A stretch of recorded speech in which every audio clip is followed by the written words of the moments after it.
Hi and welcome to the Dice Cup. I'm Steve and today I'm going to show you how to play a game called Dvonn. Dvonn is a two-player abstract strategy game from the award-winning GIF series and today I'm going to show you how to play it. To set up a game of Dvonn, you're going to take it in turn to place your pieces on the board. You've got these white speckled donut style pieces which are quite high quality, and to start with, white's going to go first, and the first thing you're going to do is you're going to place the red pieces on the board, followed alternately by white and black's pieces.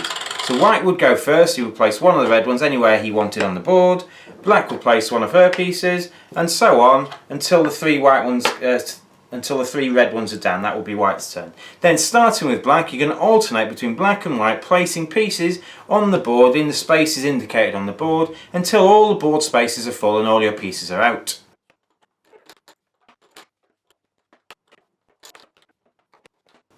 And here we are set up for a game of Dvonn. The aim of Dvonn is to have the most pieces in your stacks that you control by the end of the game. You're going to, throughout the game, be building up stacks, so you might have, for example, a stack of 5 there. This is controlled by white because white's got the top disc. It matters not what the colours of the discs underneath are. So this stack of 5 is white, and at the end of the game that will be worth 5 points. The bigger the stack, the more points it's worth, but the harder it is to move. Let me just show you how we move. In Dvonn, you're going to take it in turns to move. You're going to start with the white player, and the white player can move any of its pieces that isn't completely surrounded. The number of spaces is to the height of the stack. I'll explain that in a sec. But for example, all these pieces in the middle are completely surrounded by other pieces next to them, so you can only, to start with, move the edge ones. Let's say white moved that there. It can move one space in any direction. It can move on to that one or that one or that one or that one. Let's say white moved there.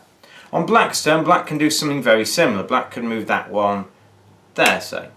Now on white's next turn, he can move any piece he wants, but he can now move these two because they're now not completely surrounded. Same on black's turn, these are now available to move. So white could pick another piece, move it there, black could pick another piece, move it there, and so on. However, if white or black wanted to move one of these pieces that are starting to grow, they can only move them the number of spaces of the height of the stack. So all these stacks are too high, so all these stacks can move exactly 2 spaces. White could, for example, do 2 that way, 2 that way, 2 that way, or 2 that way. White now has a stack worth 4 points, but black could do that, and black now has a stack worth 6.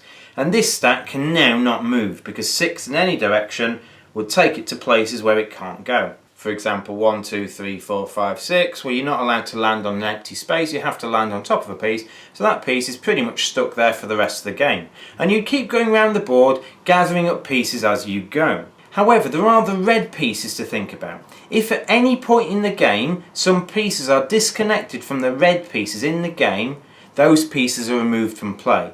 So let's imagine black goes here and takes the red piece. It doesn't matter, the red piece still counts as part of that stack. And white goes here, and then black goes here. Now all these pieces here do not connect to a red piece. So all these pieces here would be removed from the game. Black would lose 3, white would lose 5. And it's not necessarily about losing pieces, it just reduces the options. Black's now got more pieces on top, black controls more stacks, so black has more options as the game progresses. You do it in this way until no one can move. Now, if black gets to a position where black can't move, white can have a go, and then another go, and then another go. It might be to the point where black can then start having a go again, but you keep going until no one else can move, and then you'd score up. Let's have a look what that looks like.